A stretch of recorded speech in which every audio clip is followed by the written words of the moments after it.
Okay, now you understand there are 4 types. Which one are you in the grip of right now? This video walks you through some exercises that will show you just where you are at and some of the reasons why. It's all very easy, but it'll show you exactly where you are so you can take the shortest route on how you can solve it. Let's get out of this procrastination mess. Okay, the first exercise. It's just a mind exercise. Just use your imagination. Now I call it the day of the clones. Now, I find it easier to do an imaginative exercise with my eyes closed. It sort of blocks out all the outside activity, but you can keep them open if you wish. But I recommend you close them. So, just have a listen here. In your mind's eye, I wonder if you can imagine by some piece of magic, you're able to clone yourself. You know, make exact copies of you. Each one just as capable, just as smart, and just as energetic as you are. And don't just make one, make at least half a dozen. Say a quick hello, make sure everyone's keen, ready to go, ready to give you a hand. Now, I want you to bring the task that you are procrastinating about into the picture. You take time, divide this up into separate, doable parts that you can delegate out to your clones. You know, this is not like delegating to people who aren't as good as you or you don't trust. These are all perfect clones of you that'll be able to do the job just as well as you. You know, you might even like to keep the task that is most interesting for yourself, you know, the main clone. You know, make it even easier. How about you highlight each clone with one of your special skills and strengths? Like highlight patience in one of the clones and give that one the part of the job that maybe needs patience, and give every clone a healthy dose of your determination, and give your attention at detail to the clone that you delegate the fiddly part to. You know, see each clone utilising one of your special skills and personal strengths. If you need more clones, just make a few more.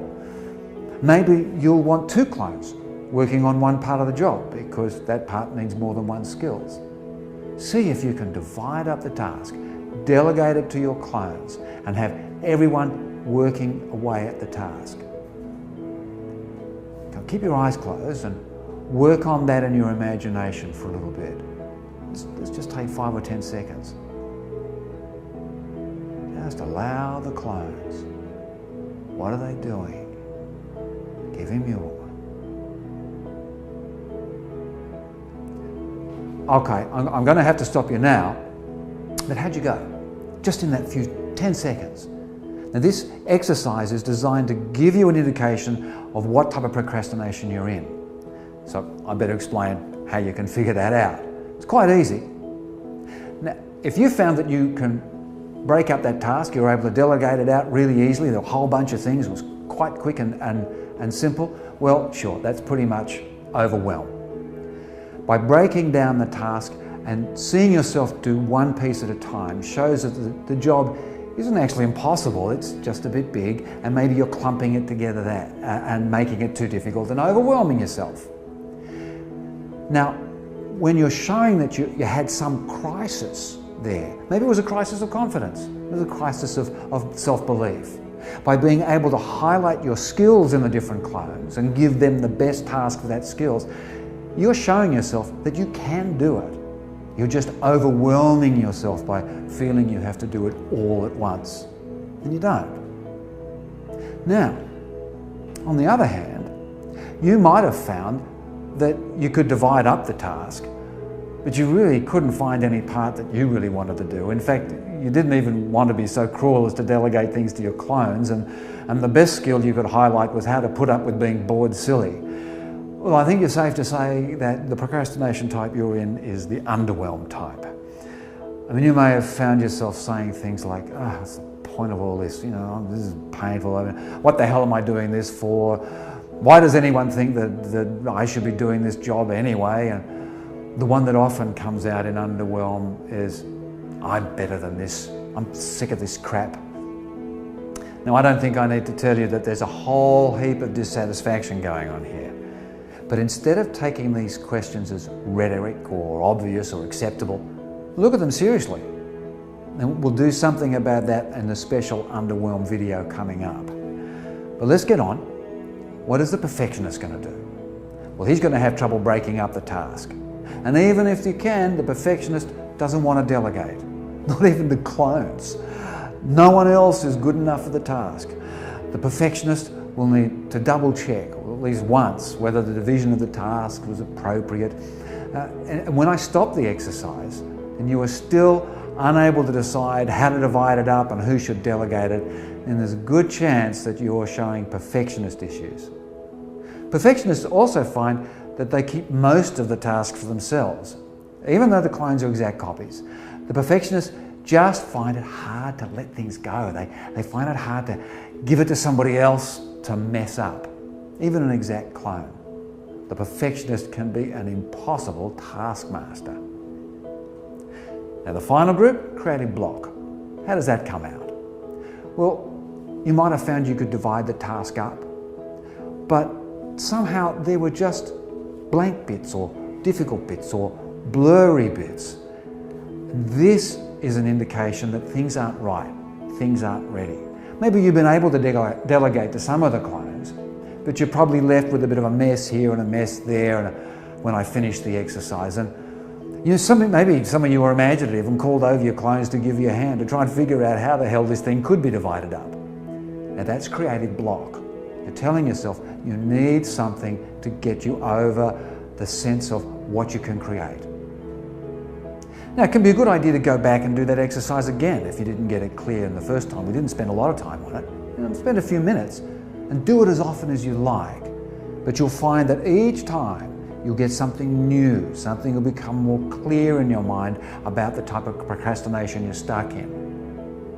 But what I've got now is a couple of other exercises to tease out some more information to give you a deeper insight. Now you can do these exercises right now, or you can come back to it later.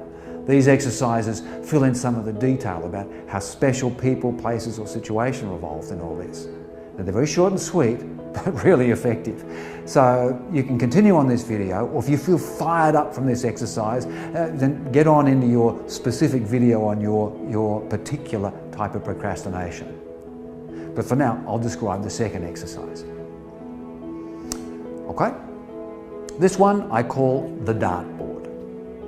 Now you finished the cloning exercises, so you should have an idea of your procrastination type. Now this exercise is designed to bring some specific people, places and things into the picture. So you want to create a dartboard in your imagination. Well, you can use a real one if you want, either's fine. As you stand facing the dartboard, focus on the issues you discovered in the first cloning exercise. Maybe there were things about dividing the task into parts, or the process of delegating, or finding the skills and strengths to give your clones, or some other barriers and blocks, or some of the negative feelings that you might have had during the process. Let the dart you're holding represent one of these issues. Just one will do. One of these problems, one of these annoyances, one of these difficulties, one of these things that are driving you crazy. When you've got that clear, what the dart represents, throw it at the dartboard. Now, because you've been concentrating on the dart and what it represents, you will be surprised as you look to the dartboard, because you'll notice there's a photograph being pinned by the dart on the dartboard. It's of someone, some place, something. Then maybe you have to go all the way up to the dartboard, pull it out, but have a good look at that picture. Who is it? Where is it? What is it? The picture may be of someone, it may be of you, it may be of a place, it may be of a thing. Whatever it is, it's directly connected to whatever the dart was representing when you threw it. Let the picture you see represent what you need to be changing, or what you need to deal with, or what the problem is and what you need to change. Give yourself a bit of time to let the penny drop. It might not happen straight away. Maybe it'll happen overnight when you're thinking about it. It's a good idea to write down the issue that the dart represented and the photo that you picked up. Ideas might pop into your head later without you even thinking about it consciously. Let it flow. Let the message come, then respond, because then you can make a change. And you can repeat this as many times as you like. You've got an unlimited number of darts there. And you can use the dart to represent the positive things as well. What about the strengths, the supporters, the creative possibilities? I started with the negatives because they're the things that bother us. but there's lots of information that you are hiding sort of inside that you can reveal with this really simple exercise of the dartboard. Okay, we've got one more. This extra exercise is really simple, but it can tell you a lot. How often do you actually stop and listen to yourself? Have a conversation with yourself. Spend a bit of time reflecting on what you think and what's happening in your life. Now, if you live in this crazy power-packed rush hour world, I suspect that it's not often. Stopping to contemplate, reflect, just think about things. It's one of the most powerful tools you can do to strengthen your mind and empower your life. How? I mean, we've lost the skill, really. That's why there's been such a big rise in things like mindfulness and meditation and all that sort of stuff. We're not going to do that right now. They're very helpful practices, and we certainly can do some training in the future. But right now, you're stuck in procrastination. You're in the midst of a whirlpool of new information, everything from delegating clones to throwing darts and learning who's helping and who's not. So let's focus on this task of procrastination. And this exercise is in the spirit of this whirlpool while we've got everything going. And it's called Have a Rant. The task is simple. Get a recording device. I mean, your phone is great, anything. Just whatever can record what you're saying. You can use this to just simply record what you think.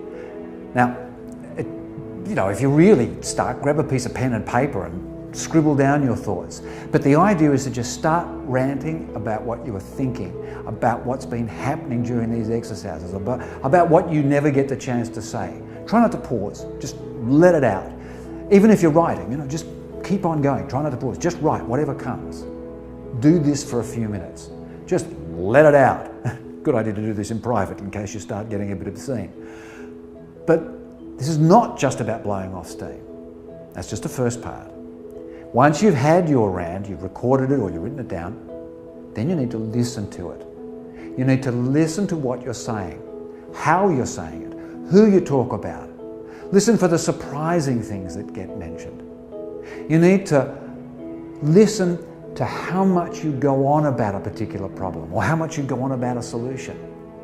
Do you use lots of self-words like I, me?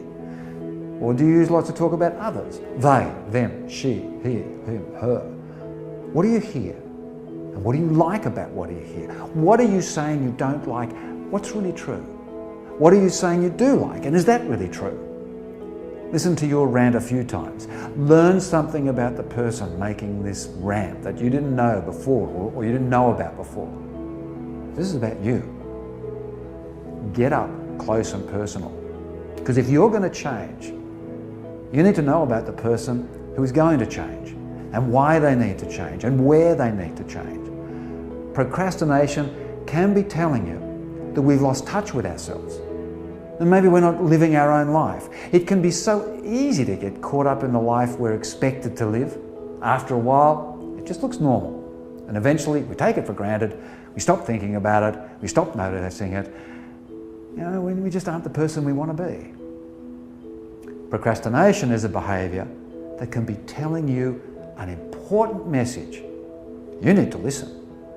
We all need to listen.